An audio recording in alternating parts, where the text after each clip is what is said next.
Welcome back, everyone, to your #1 source for everything strange and unusual. This is the Wyrd Realities Special Report.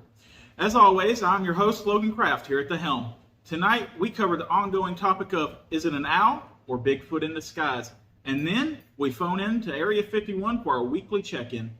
But first, it is that time of year again, folks. That's right, zombie season is upon us.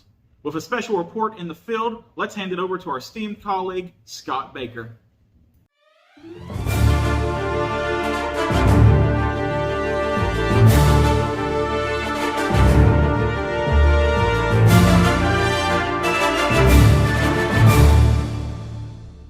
Good morning.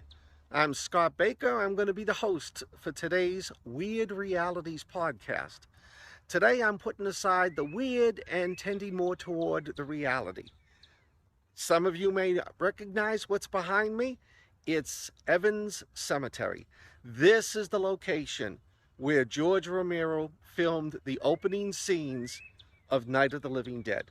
I mean, this, folks, is a piece of history. If it wasn't for this movie, if it wasn't for this cemetery and some of the other locations we're going to visit, we might not have the zombie genre we have today. This is going to be an exciting time. You're going to see a lot of stuff, a lot of things from the movies that you'll recognize. So let's go on in to the cemetery and let's see what we can dig up. You'll all remember this scene from the opening of the movie when Johnny and Barbara pull off the main road and take the driveway up to Evans Cemetery.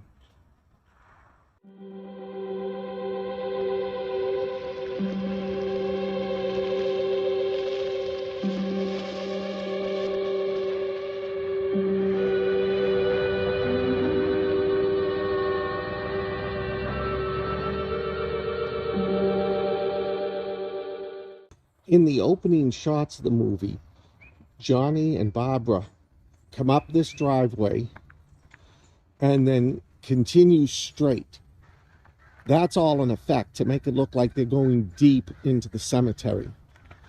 In actuality, the movie was filmed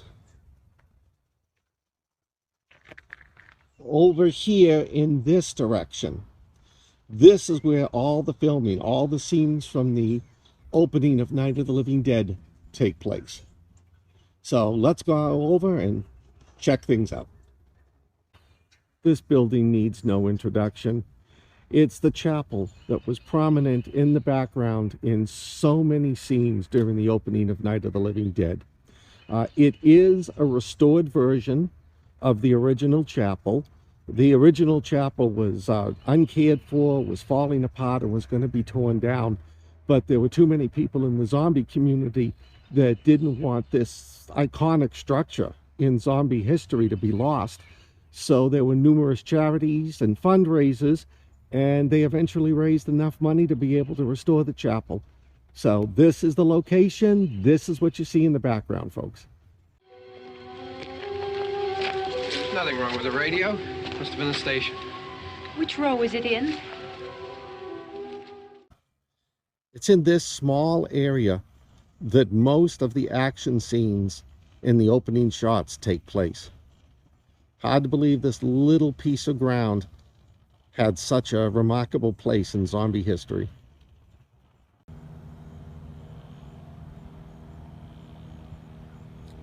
This recreates the shot where you first see the zombie. Barbara is standing just to the left of this tombstone, and she's yelling at Johnny for being an ass. And in the background, near the tree, you can see the first zombie stumbling into view, the one that attacks her a few seconds later.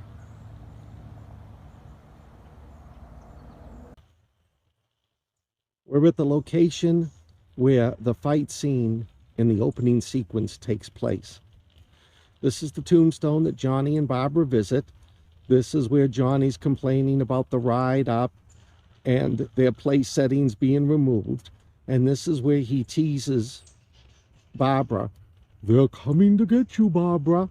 And she tells him he's being foolish. And as she walks away, this is the location where she's attacked by the zombie. Johnny comes to her defense. The struggle ensues. And the struggle ends when the zombie smashes Johnny's head against the Maya's tombstone. Meanwhile, while the fight is going on and her brother is getting killed, Barbara is huddled against this tombstone watching the whole thing play out. It's from this point that she runs towards the car and the rest of the scene concludes.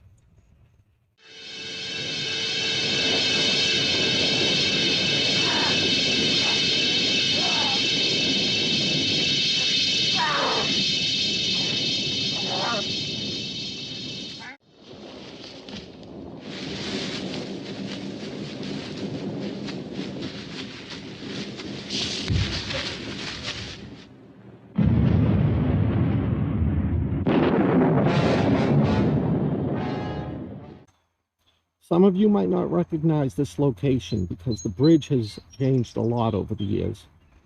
This is the location where the news reporter was interviewing Sheriff McClelland and the rednecks who were on the hunt for zombies.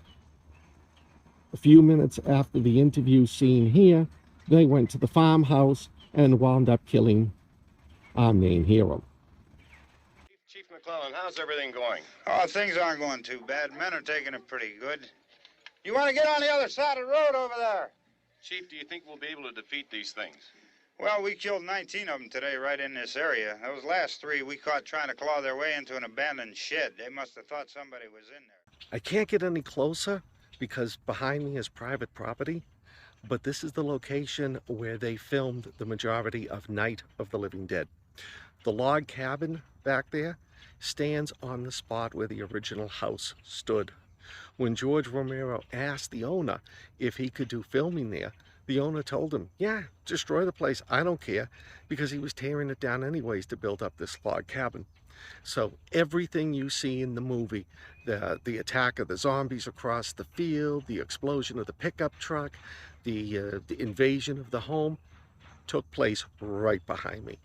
This is another iconic historical location.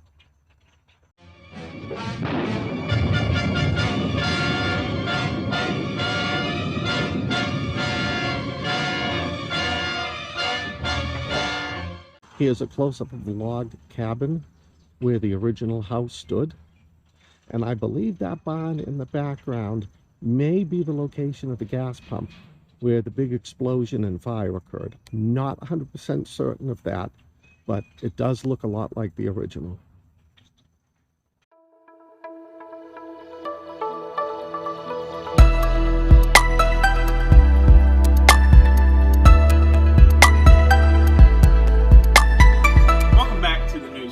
Mr. Baker moves locations, I'll be bringing you the latest in news from around the globe. This is a reminder for anyone who has ate at the Roswell, New Mexico McDonald's, specifically at 720 North Main Street, Roswell, New Mexico. The local officials advise that you go visit your local hazmat specialist regarding possible contamination. Also, remember that the Wyrd Realities special report is made possible by viewers like you. Please visit the Wyrd Realities shop on redbubble.com. There you can find stickers, shirts, hoodies, and while supplies last, radioactive McDonald's hamburger patties. This just in, local officials in Finnmark, Norway have finally contained the problem troll said to have tore down the town's only bridge. Authorities reported that the troll will be released to somewhere near the country's border, probably close to Russia. I'm getting word that Scott Baker has arrived on the scene, so without any hesitation, let's go ahead and throw it back to him. Here you go, Scott.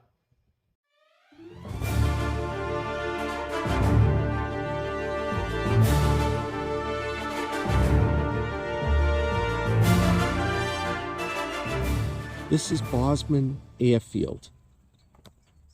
The airfield is no longer in use and the land is being sold for development. But fans of the movie will recognize this as the airfield where Stephen landed to refuel his helicopter while escaping Philadelphia.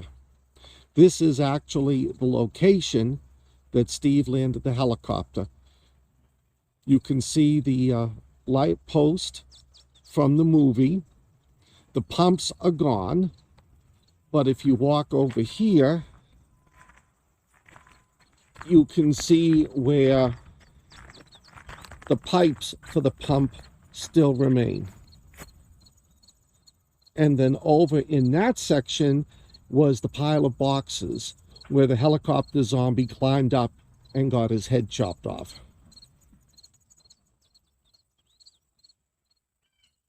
And then turning it over this way, there was some scenes in the movie when Roger was going back and forth, and you could see hangars in the background. Most of those hangars have been destroyed. These are the only ones that are left. And then probably the most famous site on this airfield is the old airport office. You'll remember this is where Ken Foray went in and had to shoot 2 zombie kids and the zombie lumberjack. One of the most powerful scenes in the movie. The airport itself is only 5 or 6 miles from the Monroeville Mall. And we'll be heading to the Monroeville Mall next.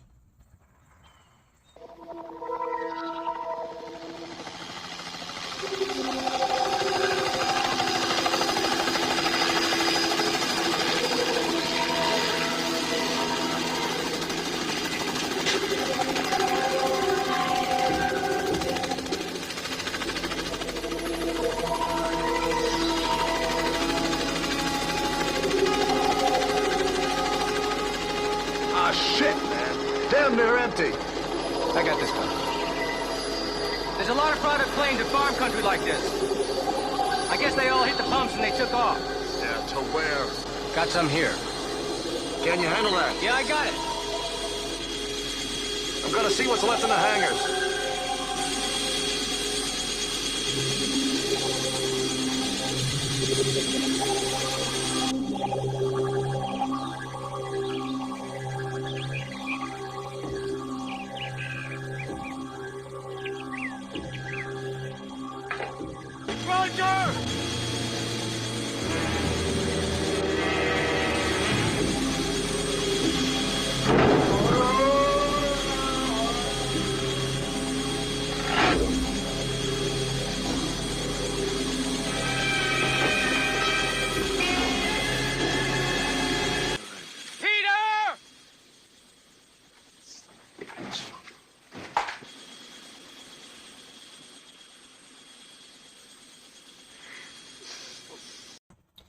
This location is just a few hundred feet from the entrance to the airfield.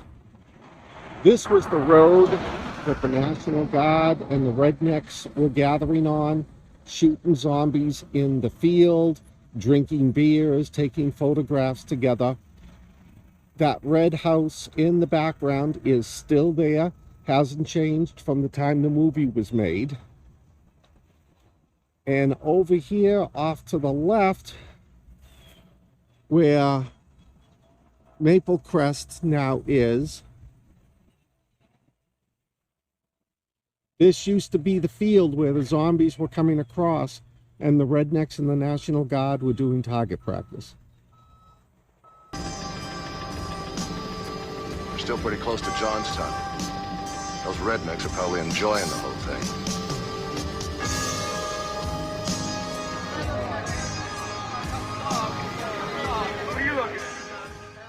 All right, ladies and gentlemen, I think you've got an idea where we are. We're at Monroeville Mall in Monroeville, Pennsylvania. Behind me is the front of the mall. Hasn't changed too much over the years.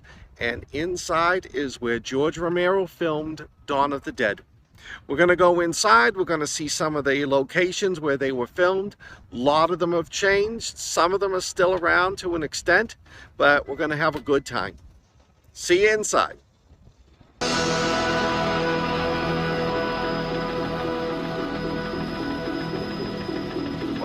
hell is it? Looks like a shopping center, one of those big indoor malls.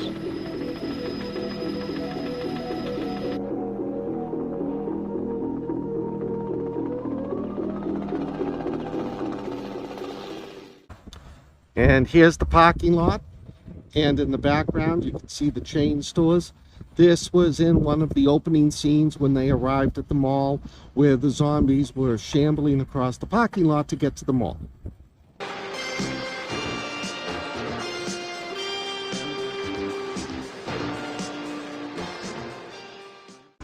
This is where Steve lands the helicopter on the roof. If you look in the back a little bit, you can see the triangular domes of glass that they broke through to climb into the mall.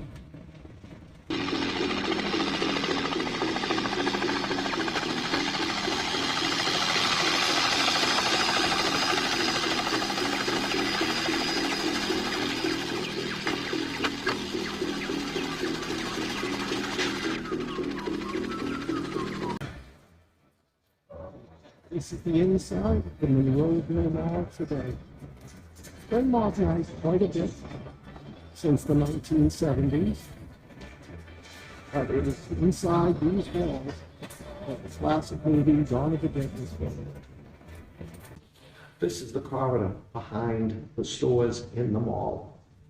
This was used in the movie, and this was the one where our heroes accessed to move around the mall and get a drop on the zombies and the motorcycle gang.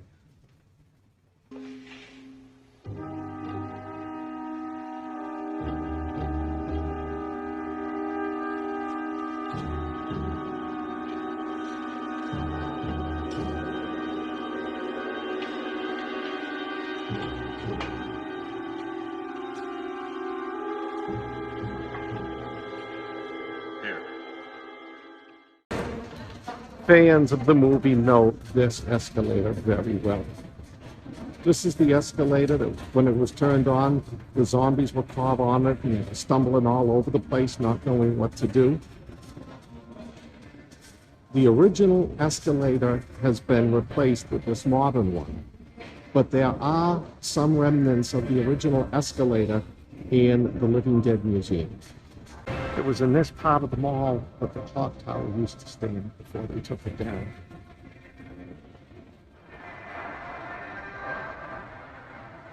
Now it's just an open courtyard in front of one of the stores.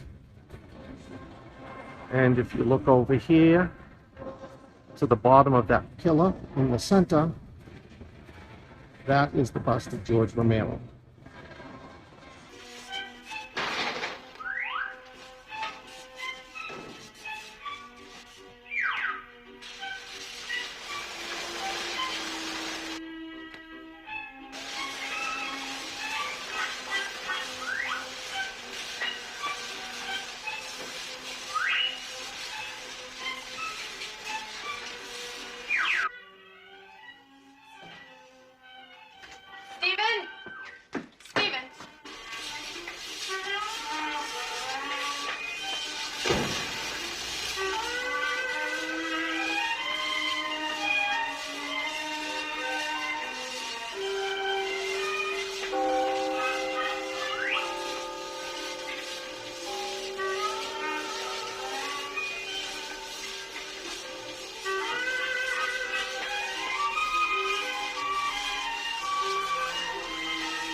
This is the hallway that leads to the offices. This is the one that they blocked up down near the end so nobody would get to them.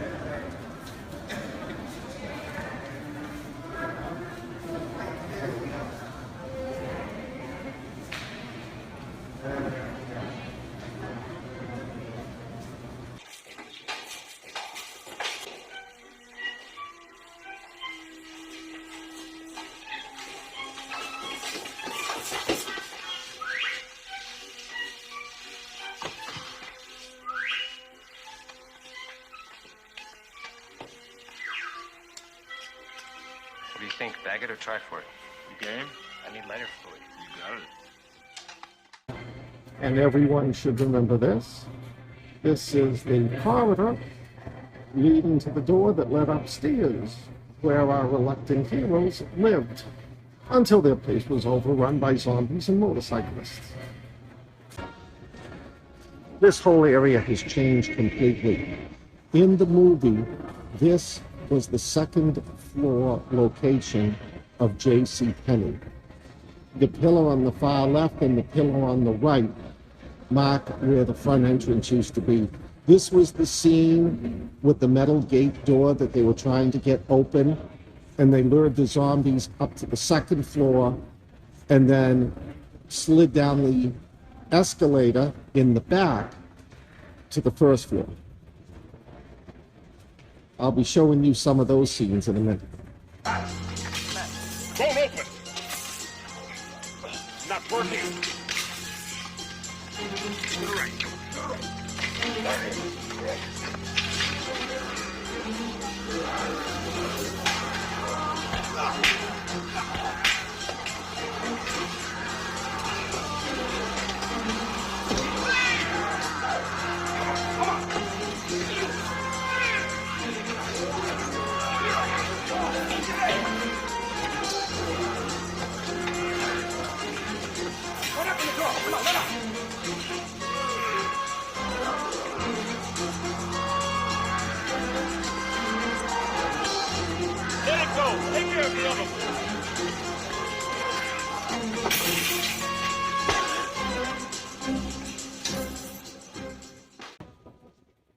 This used to be the first floor of J.C. Penney when the movie was made. In the background, where the lit signs are up against the rear wall, that was where the escalator was, where they came sliding down after locking the zombies upstairs.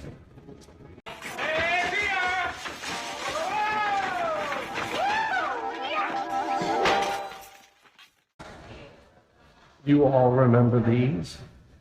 These are the twin doors that led to the upstairs rooms, where Ken and everyone hung out and tried to wait out the apocalypse. It was this little alcove that they covered over with wood and painted to prevent the zombies from getting up. But Steve remembered it, and when he was turned, he came back, broke through, and let all the living dead upstairs. You can see, now it's a restroom, but you can see that the door to its right and the water fountains are still there.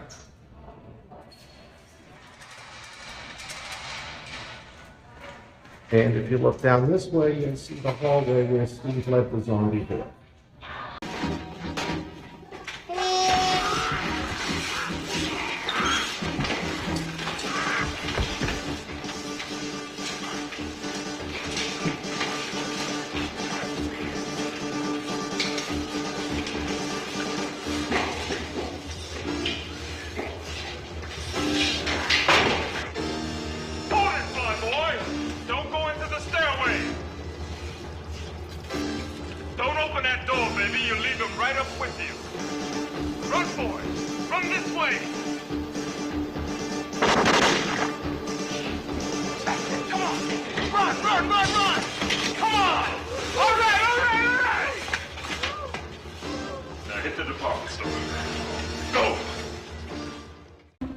And you have the windows where the fat, topless zombie was trying to get at them.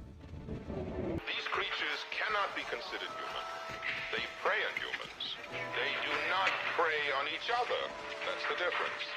They attack. I'm standing at the far end of the food court, looking down into the mall itself, which you can see in the background. This area used to be the ice skating rink from the movie. You'll recall the scenes when the zombies are stumbling around and tripping all over the ice. This is where it was filmed. Somebody from the mall told me that the ice rink is still underneath, that they never tore it up. They just built the food court and that extension to the mall on top. Intelligence, seemingly little or no reasoning power, but basic skills remain are more remembered behaviors from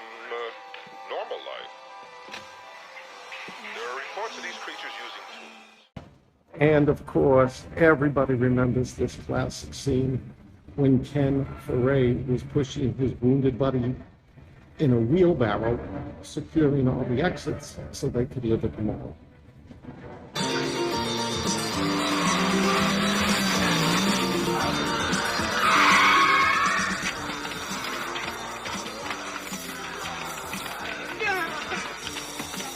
You get the latches, I'll get the lock. Got it?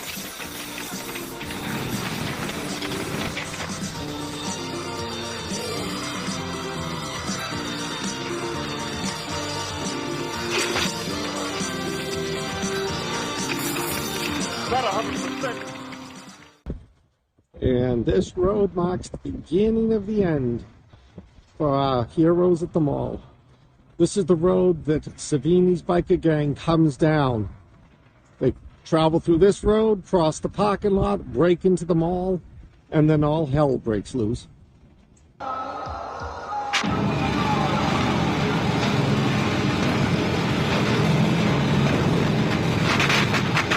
Downstairs first. Got your car files? Yeah, keep it handy. This is a long shot exterior of the outside of the mall. The bottom portion we've already shown earlier. That's where the zombies, including a chubby zombie, was trying to get in. In the movie itself, as they're checking out the mall, you'll see zombies roaming around on both levels.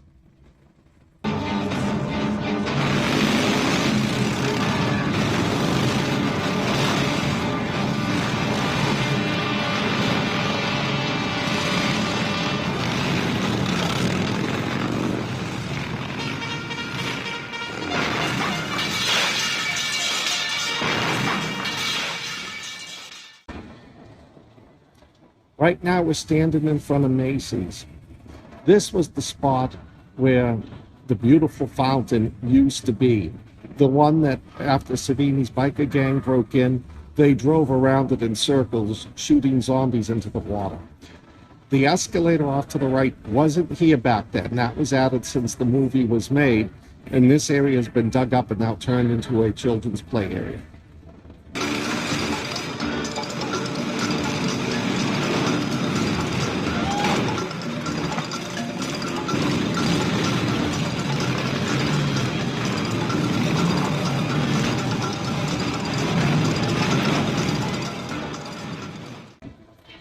I'm not sure if a lot of you will recognize this background, but this is where Tommy Savini was attacked by the zombies and was hacking him away with a machete before he was taken down.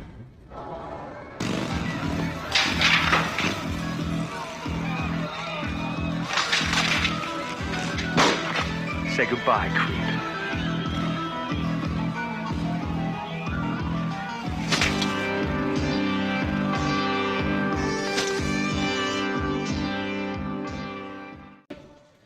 Devoted Dawn of the Dead fans, you will remember seeing this in the background of the mall scenes. The Naturalizer is the only store that was here when Romero filmed the movie that is still standing. All the others have changed.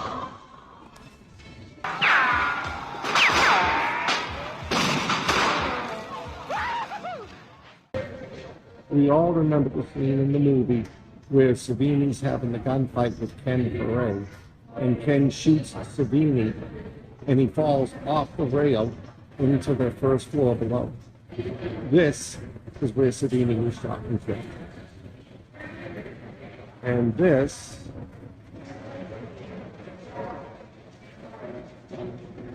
is where he lived.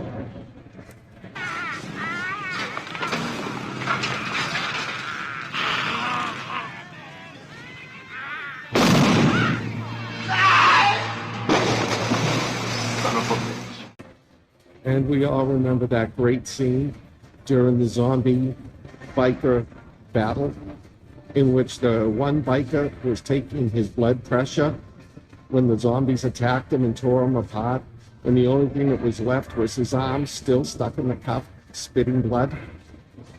This is where that scene took place.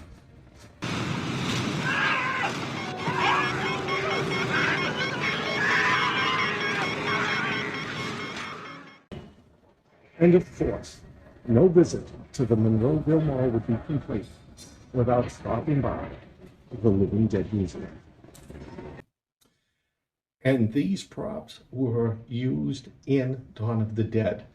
The SWAT team rifle, the turtleneck jersey, and the gas mask. They are authentic to the movie and not reproductions or lookalikes. This is a section of the original escalator, the one that was used to carry the fumbling zombies to the second floor. When they replaced the elevators, they took this portion, including the side panel, and put it in the museum. And this is the original elevator used in Dawn of the Dead, when our helicopter pilot gets bitten, and when the doors open, he's one of the living dead, period. This is not in the original location from the filming of the movie. It was torn down, brought to the museum, and reconstructed here. But that is the original elevator from the movie.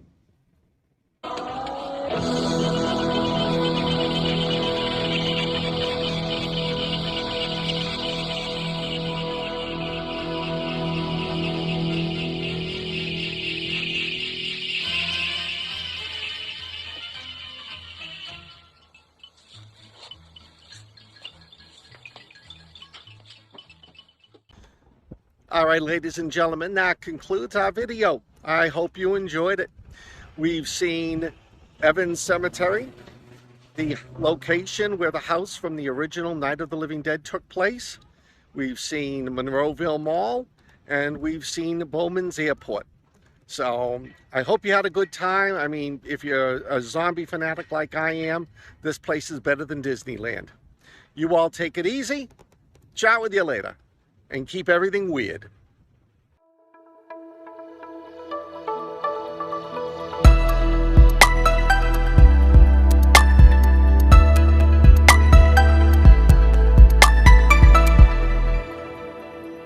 Welcome back, everyone. I'd like to thank Scott Baker for his expert analysis over zombie season. And remember, this time of the year is very serious. Wash your hands, cover your mouth when you cough, and in the case of an apocalypse, head to your local shopping mall. I'd also like to thank Jorge at Area 51 for always answering our calls and helping us to the best of his ability. According to Jorge, on the Bigfoot versus an owl debate, he said that a man named Stephen Reed broke into the local McDonald's and ate approximately 5 pounds of radioactive Big Mac patties. They are attributing all of the random sounds in the woods around that area to him. The authorities are on the lookout. I'd like to thank you for tuning in to the Wyrd Realities Special Report. As always, I'm your host, Logan Kraft. Now remember, if you'd like to get the inside scoop on all the strange and unusual, follow Wyrd Realities on Facebook, Instagram, Twitter, wherever you can find them on social media. Also, if you'd like to hear more news throughout the week, go ahead and follow them on Anchor or Spotify and get the actual podcast. For Wyrd Realities, I'm Logan Kraft, signing out. Remember, stay weird.